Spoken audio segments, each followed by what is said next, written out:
Yo, yo, yo, yo, yo. It's your boy, Vigilante Styles. First of all, I'm not making a mixing video today, but I'm talking some shit. Are you guys ready? Are you ready to hear me talk some shit? Okay, so the shit I'm talking about is this, okay? I got into a good discussion, actually, with one of my viewers about using analog emulations, and he was like, I used to do that, but I don't do it anymore because I have graduated back to the world of digital. And as a result, I'm making good modern mixes. Right?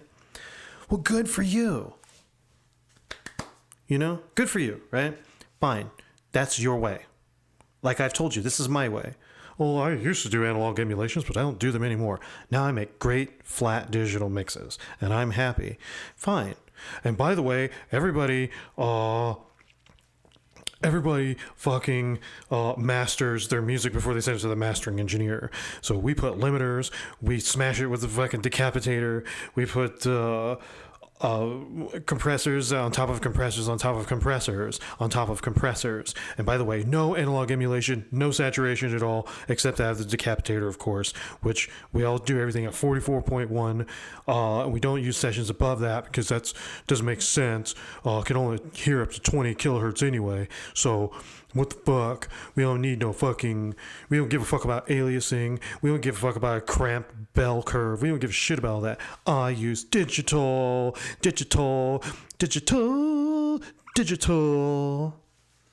Fuck analog, right? That's their, like, philosophy, right? About that. And then they go, you need to check out this mix engineer who uses all these stock plugins on Pro Tools and FL Studio and all these other things and makes great mixes. And he works with trap music. Right? To me, trap music is the worst mixed music on the planet ever. Right? It is the shittiest because the people who make it are broke. That's why. The people who make trap music are broke ass motherfuckers. That's why. They can't afford to go to a fucking studio that's no bigger than a bedroom. And on top of it all, they also can't afford to pay an experienced mix engineer or a mastering engineer. They're probably doing it themselves. They're broke, bro. They got no money. They don't even like to pay for beats. That's why. And that's why the mixing that you're getting from those songs, okay, so because, you know, they're doing it that way, it sounds, they've created a vibe with that sound. But to me, that's like, you know, Memphis lo-fi, right? Like, okay, no one thinks that 3-6 Mafia Mystic Styles was a great mixed album, right? But we like that album and because it sounds cool and it sounds eerie and it sounds weird with the bad mixing. Like, it sounds cool with the bad mixing. But that doesn't necessarily mean that album was mixed good. It is mixed like shit, but it has a vibe because it was mixed like shit. I don't know how to explain that.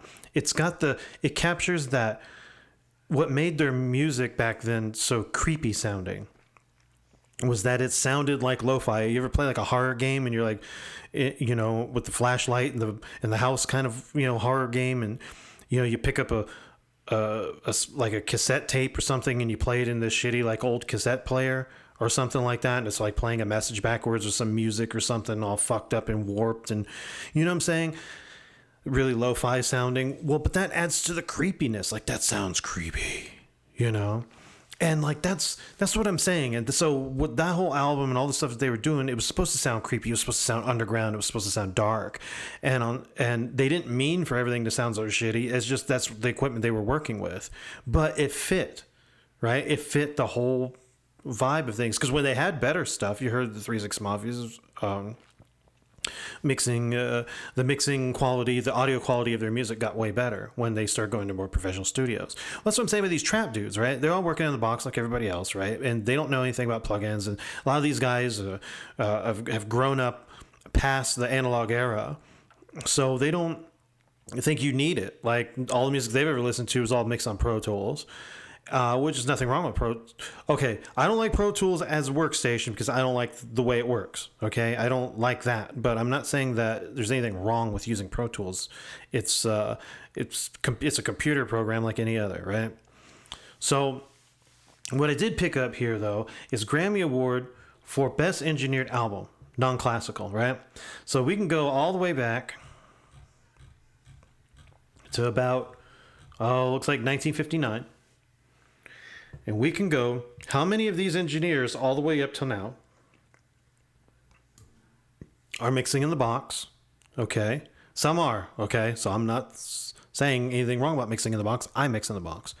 But how many of these guys who mix in the box are not recreating a console?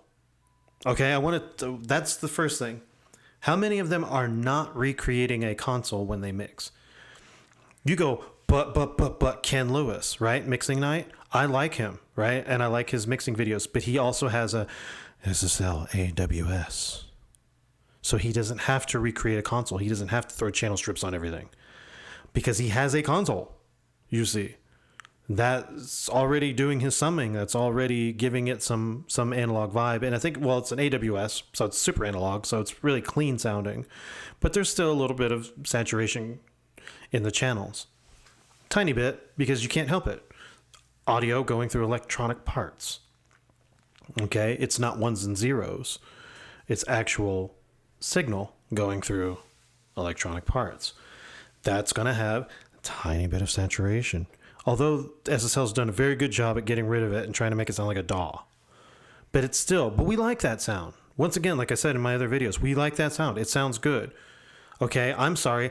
I don't like the way people mix on modern shit. I don't. I listened to the top shit today. I thought it all sounded like shit. Because you know why? I'm used to my own mixes now. Now, am I in love with my own mixes? Sure I am. Sure I am, because I'm mixing the way that I like. And the way that I like is a lot like the other mixers, right? That I've liked, right? I watch Chris Lord-Alge do a mix. He's doing similar stuff. I mean, he's doing it on the console, but when he uses plugins, he's using them pretty much the same as I'm using them. I like Michael Brower. I watched the way he works at SSL 9000J plugin. Does it about the same way that I'm doing it. So he's got his go-to, like EQ points and stuff. And I've watched CLA just kind of not even mess with the frequency knobs on his plugins, and just mess with the... And that's what I've been doing, right? I don't really mess with the frequency knobs unless I have to, unless I feel like there's a problem with the sound. But usually they're kind of in a good spot if I just want to do a simple, I want to add a little top to the sound. I just add a little top. So, sounds good. On the next thing. I don't get too picky about it, I mean, yes and no, right? You don't want to sit there fucking mixing one track for an hour, right? What I mean by one track, I mean one channel for an hour, right? You want to be largely done with your mix by an hour, right? So anyway, I also kind of had a discussion with this guy who also told me that, basically mastering engineers are getting pre-mastered stuff, and most people are, mixing into a limiter and slapping everything at about -10 LUFS, loudness units. And it's like, that's, to me, it's already mastered then. What is a mastering engineer going to do to it other than just make sure the EQ's on point? Like if some EQ moves you made were not accurate, perhaps they're going to use my bad, guys. I never look at the fucking camera. I'm looking over here. There's nobody over there. I'm just looking at it because, I don't know, I'm accessing my brain while I'm doing this. But... no, I listen to, God, I'm losing track of my fucking thoughts right now, but basically, anyway, I'm just saying that it's just fucking ridiculous, to send a mastering engineer slam shit. They know how to work with it. Oh, that's what I was saying. They know how to work with it. They might do like an EQ move or something, or, to get it within balance or something, or they might mess around with the EQs, and maybe they might want to add some saturation to it. That might be about it, because and then probably into another limiter, because whatever they're doing may start to develop some extra, information going on that needs to be controlled with a limiter. So, but ultimately, they're not going to try and make it louder. And I'm going to tell you right now, that's stupid. I'm going to say I think it's stupid to send a mastering engineer a slammed mix, a brick. You're going to give him a fucking brick and you're going to tell him to work your magic? What the fuck? He probably just sent it right back to your ass. It's done. Give me my money. And that's awful, right? We should. I'm going to tell you, think about this, okay, for a second. These other engineers and these mastering engineers, mixing engineers and stuff like these are pros, right? And I'm talking about real pros, not your favorite guy who works in trap music, who's not really a pro, but he works with a trap artist who had no money, who didn't pay him shit. Probably is not paying him shit right now. Not one of those guys, right? I'm talking about like a real professional. What I mean by a real professional is somebody who's working on a high. There's somebody calling me on Messenger? Oh. Man, I thought I heard the Messenger thingy. Anyway. What I'm saying here, though, I'm going to wrap this up. The mixing engineers that these people are actually working in studios, or they have their own studios, but I mean, they have a history of working in the bigger studios.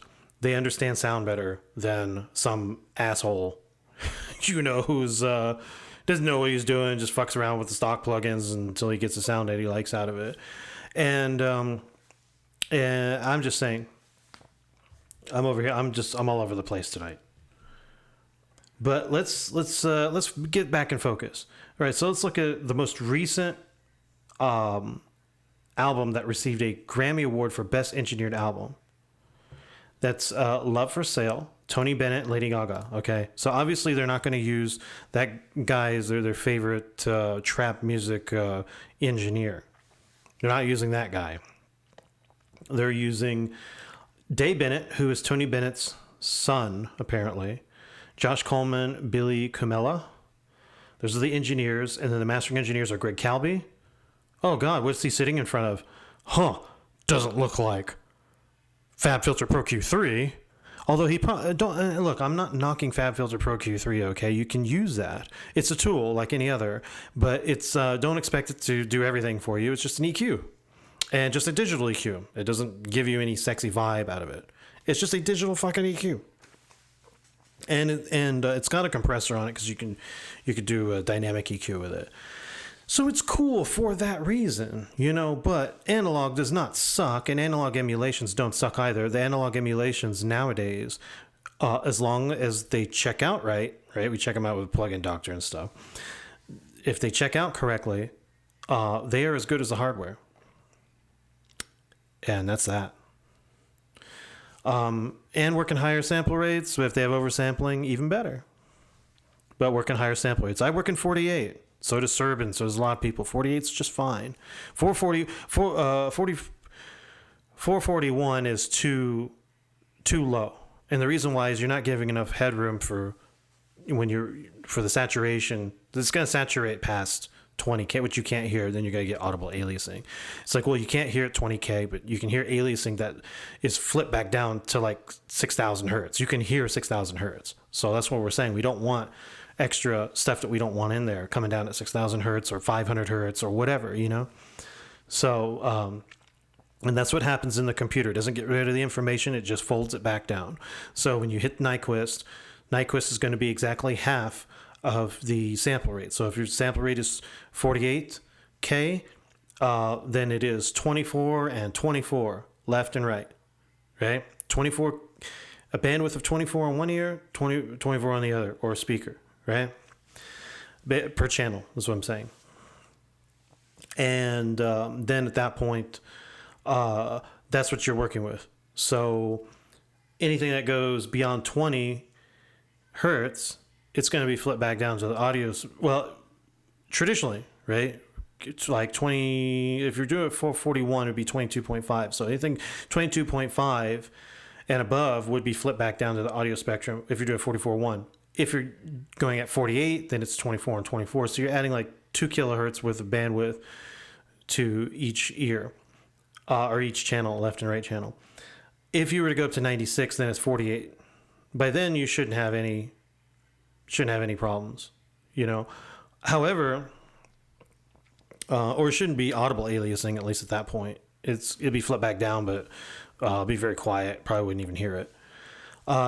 You could just do oversampling, so you can keep it like at 48, and then you can oversample 2 times. You already get it. Then it'll go to 96, and then it'll be filtered off. So go 96, back down to 48, then filtered off. So you got rid of the problem. So anyway, now let's go back to what I was originally going to talk about. So what I'm talking about here is the most recent one, right? So these are in the box people probably by now. So I went and looked this guy up, Dave Bennett. So here's his studio, Dave Bennett's studio at Flat Rock. Okay, I see Pro Tools. Okay, woo, I get it, right? He's using Pro Tools. But let's take a look at some of his other pictures. Okay, so that's his studio. He's got some monitors. Looks like he's got some R-Tone cubes. He's got the NS10s, and he's got some like sexier, newer shit over here on the sides. Cool. He's got a treated room. He's got panels on the top, back, whatever. I don't see bass traps. I see a window back there too. Huh.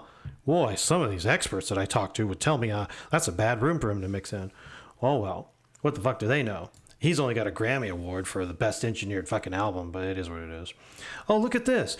They don't recreate consoles, not the pros. No. What is the fuck am I looking at then? This is in his studio. This is an SSL UC1 and UF8 setup, right? So that's a console workflow. I don't do the analog console workflow. But, okay, he's got a little button there, okay, for the 360. So he's working with SSL native. And that's cool, right? SSL native, we know, actually doesn't really sound like an SSL, but that's okay, right? He's got other stuff to color the sound with, though. So it's no big shit to him to have a flat digital thing that looks and operates like an SSL, but doesn't sound like one. He's got the stuff to give it color. He's got apparently a Focusrite. What is that? A summing box? I don't know. Like some kind of interface, maybe preamps or something. There's definitely a 1073 preamp right here from Neve, and then there's a TubeTech compressor right here. So, he isn't really, but he's got console workflow, right? Well, they don't do that. Pros don't do that shit. Pros apparently also don't have a kitchen. All right, so here's his microphone thing here. Wow, cool. They just record right in the room nowadays. They don't need to go to a booth. Well, that's lovely. I mean, it's probably a nice room. Mac Pro. I don't know what this is. I don't use Mac. I'm guessing it's some kind of I don't know, AD converter. No, maybe not that. This is Mac Pro, so it's MacBook. I don't know. Extra server.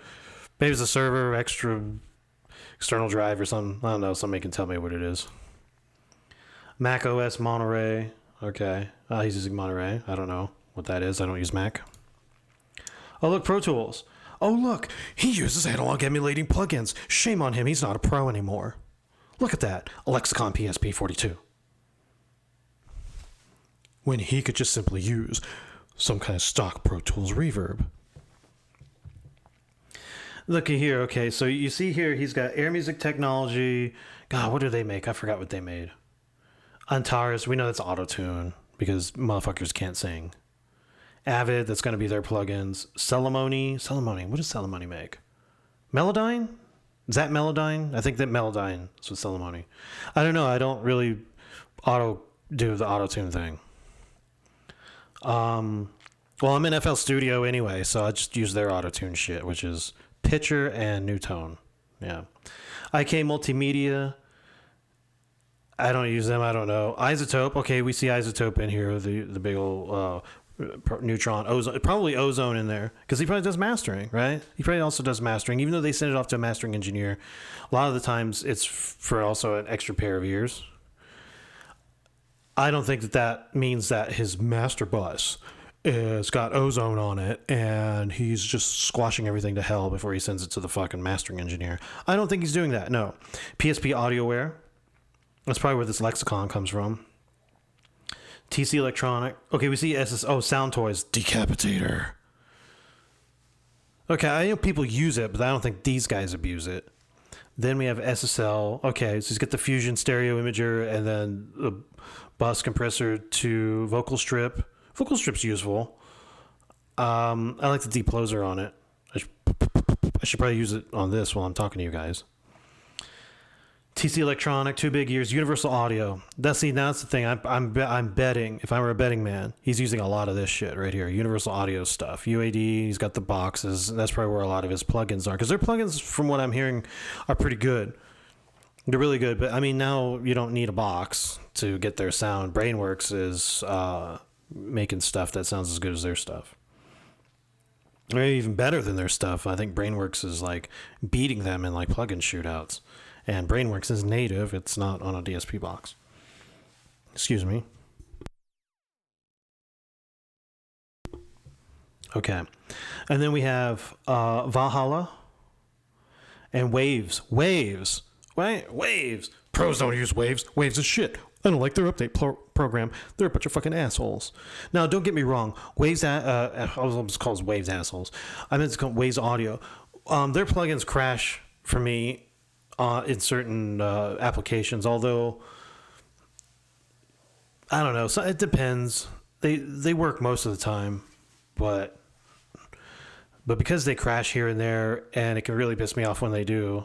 I try to avoid using their plugins as much as possible. But you get great deals and they sound good. They sound good and they check out well on Plugin Doctor, so they're not snake oil. So Waves makes good shit. And pros, here's a pro using Waves. What else we got here? Trees. Pros don't have trees in their backyard. It's digital. It should be a digital tree. How do we know that these aren't digital images back there? Those are maybe TVs, not actually looking outside. Windows in his mixing studio. Can you believe that?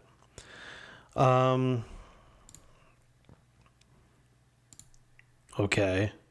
I don't know what this is. I don't know what that is. I know it's something. I just don't know what it is.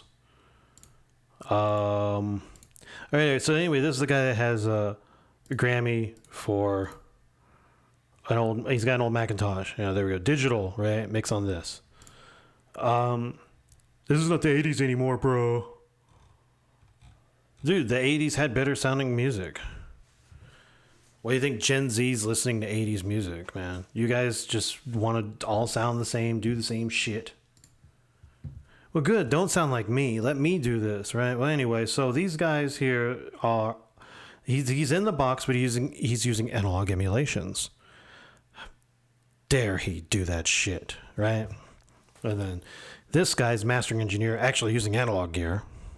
And probably some emulations. Why not? If the plugins are good, why not? Instead of going out of their way to buy the gear, they can just use a plugin. Sounds just as good. We know about Servant Gania, right? We know that he uses a metric halo channel strip over his whole fucking session. And he uses universal audio and waves also. Just like Dave Bennett. And Jace Joshua. We know that he mixes in the box too, but what is he sitting in front of? Huh. Looks like a FabFilter Pro Q3 station. No, I'm just kidding. No, he's sitting in front of I'm not sure of that particular console, because it's like dark, you know. I don't know of any dark colored SSL consoles, but he usually works on an SSL 9000K series. It's what he usually works on, but he also works in Pro Tools, but he uses plugins that emulate analog gear, right? And he actually works on a console, okay? So that's his console workflow. He actually has a console. Like I told you, Ken Lewis does the same thing. He's got a console. But if they don't have a console, they build one in the box. Like this guy. All right. I don't know about their workflow. I don't know about Phineas Baird O'Connell, whoever that guy is. I don't know about him yet. I'm sure you guys will show me. But these have won Grammys, right? So what's the one thing they have in common? They're either using real consoles or they're recreating them in the box. And they're using analog emulations and they're working in the box, but they're using analog emulations. So these are pros, man. You told me to listen to the pros. What We can go back as far back to this one, Mick Guzkowski, or whatever you say his name, Guzowski. This guy is multi-platinum mixing engineer, sound engineer, right? He mixed Random Access Memories for Daft Punk. Okay? Now, he works in the box too, but not on this album. They mixed on Neve 88 RS console. So it was a console again. It was a console. It was a, I think they worked in, of course, everybody worked in Pro Tools, but I think they used some plugins. He said they used Universal Audio's like tape plugins and stuff.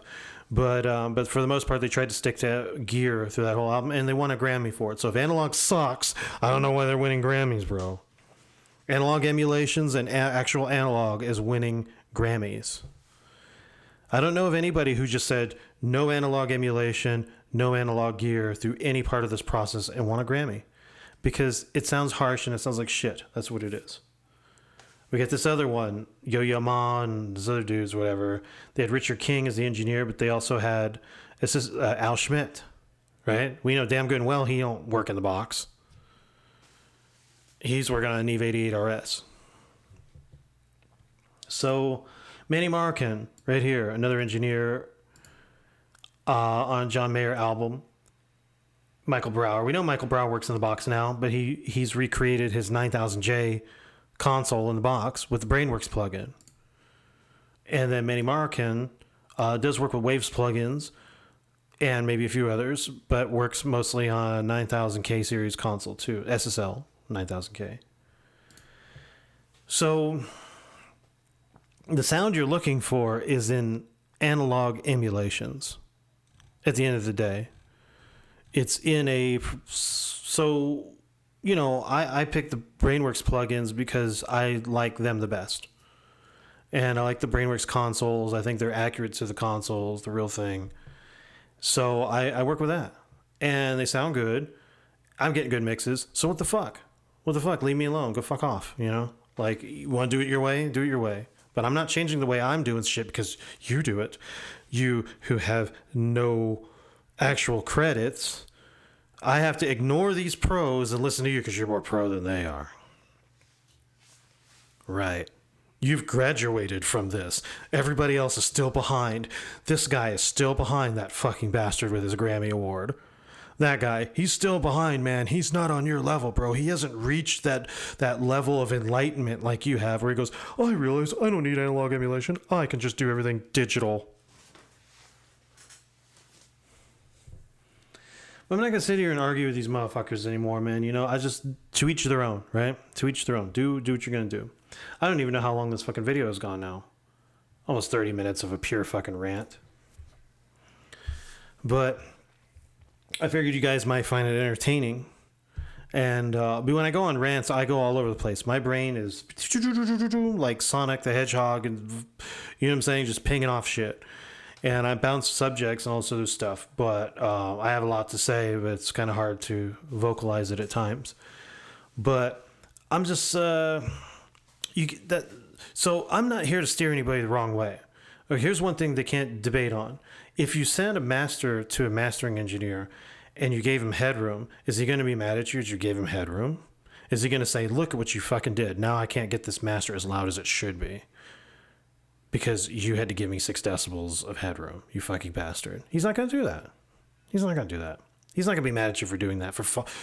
You're better off. This is what I say. You're better off doing it that way than you are slamming the shit out of it and then sending it to him. Because he can't bring back what you fucked up. He can't bring it back. He can do little tricks to kind of try to somewhat bring it back, but ultimately he can't. He can't undo the shit you've done, the shit that you baked into the sound. But if you give him that room, let the mastering engineer worry about loudness, right? Let them worry about loudness. I don't give a fuck what pro dickhead says that he takes away all the loudness and gives the fucking mastering engineer a brick. Well, these guys don't do that. They don't do that. And, oh, by the way, we don't do console workflow. We don't do analog emulations. That's all noob shit. I use pure digital, baby. Digital everything. Digital fucking EQ, digital compressor, no saturation except that of the popular saturators like Saturn and Decapitator. And when I use that, I abuse it with tons of aliasing because that's the pros. And I do it all in Pro Tools. Get the fuck out of here, man. You know? You came to the wrong place, bro, to argue with me. You know what I noticed too? Get this, right? I got pros who watch my videos. Like real pros, like actual real ones who've worked with the people you wish you could have worked with. Who work with like Janet Jackson. I've never worked with Janet Jackson. I'd love to work with Janet Jackson. God, if I had a chance to meet her, holy cow, I'd faint probably, man.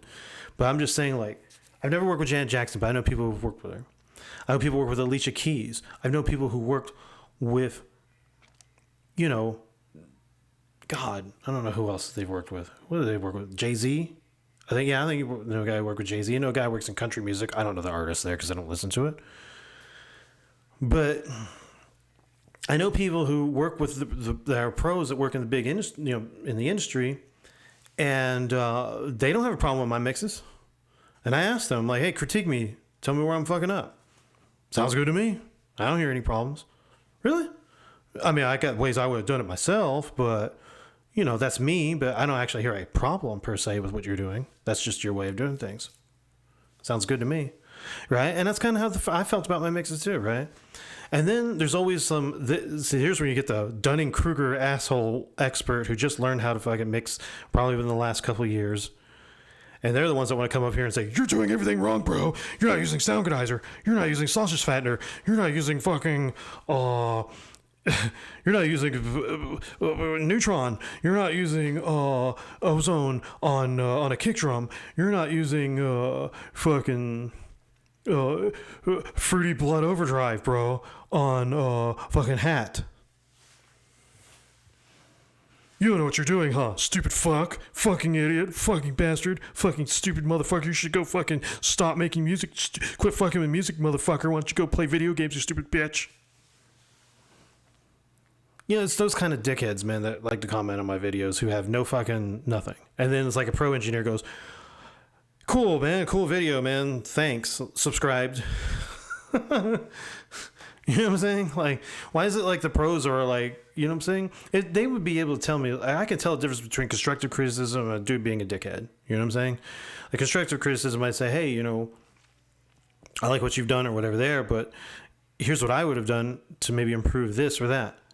But sometimes the pros realize that, I think, from my opinion, I'm not a pro here, I'm just saying, the pros here, I think, are more so kind of like, they understand music so well, and they understand sound so well. They understand that they have their own way, and that their way is not the gospel, right? And maybe they might even underestimate their own skills and say, hey, you know, I've been doing this for like 20, 30 plus years or whatever, and I realize I don't know everything. And I think your sound's decent, I guess. You know what I'm saying? And because that's kind of how I get it too. I'm like, I think like the mixes they're doing right now that are on YouTube and stuff, I think they sound terrible, to be honest. But not all of them. Okay, not all of them. Recently, like I think like I like The Weeknd anyway, but I think that his engineers are fine. I think it's Serban anyway, so I like his mixes, right? So I think he's good. I got no problem with those mixes. BTS, I know some people have said that some of their mixes were not so good, but I thought they sounded pretty decent.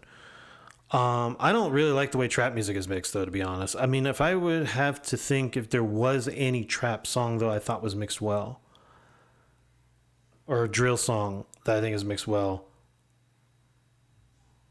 nothing comes from me. I'm sorry. I think they're all mixed terrible, to be honest. God. I mean, if we go back maybe a few years, well, like I thought 24 Karat Magic was mixed well. Of course, that was Serban's mix again. I don't know. I guess I kind of like pop mixes. Well, okay, I'll get Dua Lipa. She had like a song like maybe about a year or two ago with DaBaby. What was the fuck is the name of that song now? Levitating? Yeah, I thought that was mixed really well. I think anything of hers is mixed really well. So I think whoever's engineering that is really good. So, I mean, I don't hate the new mixes. I just don't like like what we're getting right now at this time in October of almost November of 2022, all the new shit that's coming out right now is all mixed like trash to me. Oh, I like Doja Cat too. I like whoever engineers her stuff too. Really, I like the sound quality of her stuff. But that's what I'm saying though. And the mastering too. I think the mastering was good on those records, but not anything that's come out right now. It's all trash to me. It sucks. And why does it suck to me? For one, I'm gonna tell you why it sucks. It sounds flat. That's the first thing. Flat, which means there's aliasing. That means there's no depth to the sound. It just sounds flat, like a piece of paper. I think it's too loud. I think the transients are squashed. I think if there's harshness. So there's not only is squash, but it's also harsh, right? So harsh high mids, but squash transients. It feels like there's a lot of compressor pumping going on over the masters. I don't like that. I think dynamics is where it's at, but there needs to be some compression, obviously, because we want things to be controlled, but you want it to breathe, and I don't think they're letting anything breathe anymore. They're not. They're just not letting it breathe. Everybody, the loudness war is not even close to over. It's going to get to a point where all we're going to hear is just pure fucking distortion. And what I mean by distortion, because we like some distortion, right? But we like harmonic distortion, not fucked up distortion, right? Not this harsh digital distortion that is really because it's clipping shit. And it sounds really awful. Harmonic distortion is different. It warms the sound up. It smooths the sound out. You're not getting any warmth. And you're not getting any smoothing from digital distortion. So digital distortion is complete crap to me. But I don't know if anybody likes that kind of shit, but I don't. That's me. That's why no one's going to convince me, hey, bro, go back to using the fruity parametric EQ because it's pure digital. No, fucker, I'm not. I'm not going back to that fucking shit. What the fuck is wrong with you guys telling me some stupid shit like that? I'm going to use my Brainworks plugins, and if you don't like it, go to another channel and go watch another motherfucker who uses the shit that you like. I figure I felt I had to make a video about this, though, to address this issue, because, I mean, I know it's going to come up again. Some other prick is going to get on my YouTube and start talking about, I'm calling pricks, dude. They're pricks. They're pricks. You can't take constructive criticism. You're a fucking piece of shit. Well, that's not constructive. It's not constructive to tell somebody to do things they know are against their best judgment. It's not constructive. That's destructive criticism. That's stupid trying to tell the person who knows. Think about this. That's like a motherfucker coming in. Like, say you work your job, right? Imagine you've been working at your job for like 20 years. So you know like how to do shit at your job. And then this punk motherfucker comes in who's maybe done your job for a year, wants to come and tell you how to do shit. That's what I'm saying. They come and tell you how to do shit. They don't even know like what the fuck they're talking about half the time. They want to come here and tell you how to do your fucking job. Don't tell me how to do my fucking job, you motherfucker. Now, don't get me wrong. If it's constructive, I can tell the difference. Or if you have an opinion, you are entitled to your opinion. I can tell the difference.